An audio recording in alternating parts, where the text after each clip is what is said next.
people don't send up to the, that's what's going to be falling out the sky. And when it fall, I hope it hit you and knock some sense into you. And it knock you into get up to do something. Because a lot of us, we're waiting for a white horse. We're waiting for something to come and save us. We're waiting for something to come and get us to going. Like, some of us got books. And for the likes of us, we think the books are going to just write themselves. And then when they write themselves, they're going to make us millions of dollars. But yet we ain't going to do nothing. We just going to sit back and we just going to just make excuses. Told y'all, excuses are for the incompetent. I don't deal with incompetent people, so I don't deal with excuses. I don't make excuses. If I can't do it, I'm going to tell you I can't do it. If something come up, I'm going to tell you it came up. There ain't going to be no excuse. It's going to be the truth, and it's going to be what happened. But 9 times out of 10, you best believe I'm going to try to make it happen. Even if I'm late, I'm going to make it happen.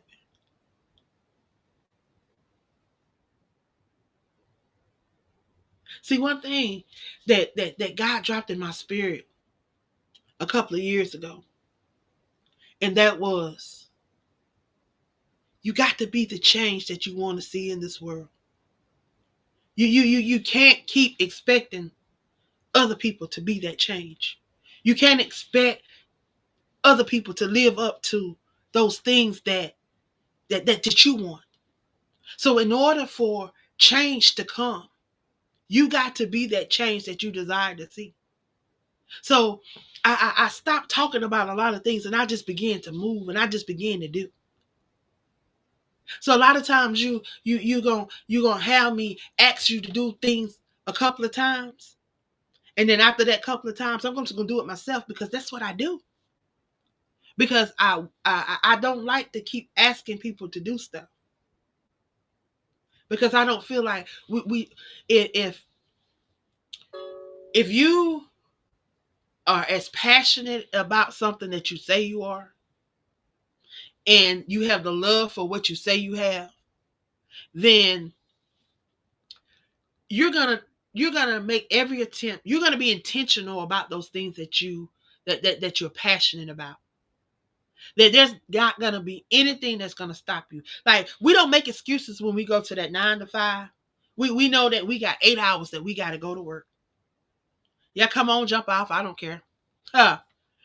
You know it's 8 hours that you gotta go to work. You know that some of us say we're gonna sleep 8 hours. So that's another 8 hours. And we know accounted for them 8 hours. We accounted for them 8 hours. That's 16 hours that we know accounted for. So did you account for those other 8 hours? Because they say it's 24 hours in a day. So if it's 24 hours in a day, then those other 8 hours need to be accounted for too. Because when you're being intentional about those things that you were called to, then that means that you're gonna write you a schedule. You're gonna put it down in your book that you're gonna say, oh, let me go. I got to write this down. I got to do this. I got to do that. I got to do that. And you're gonna make sure that it get done. And that's called being intentional about those things that you know you're gonna go to sleep. We got a schedule. We're gonna go to sleep at a certain time. We got our alarm clock gonna wake us up at a certain time. And even throughout the night, we get up and go to the bathroom at a certain time. It's like we got our bodies programmed for these things. But yet we won't set aside time to focus on our business, to focus on our books, to focus on our platforms, to focus on our podcasts. If you got a podcast, we don't take time to perfect those things that we say we are passionate about, to see how we can evolve, to see how we can go to the next level. And not only that, to see how we can bring somebody else along with us. In every step, everywhere we go, we should be figuring out how we can bring somebody along with us, because it's all about the greater works and leaving those greater works for those that are coming behind us. But see, some of us, we get so caught up and and trying to keep up with the Joneses because they see they over there where they think they over there. Because see, a lot of people think instead of asking, they assume, and then when you assume, you just make a out of yourself. Yeah, that word out of yourself. That assume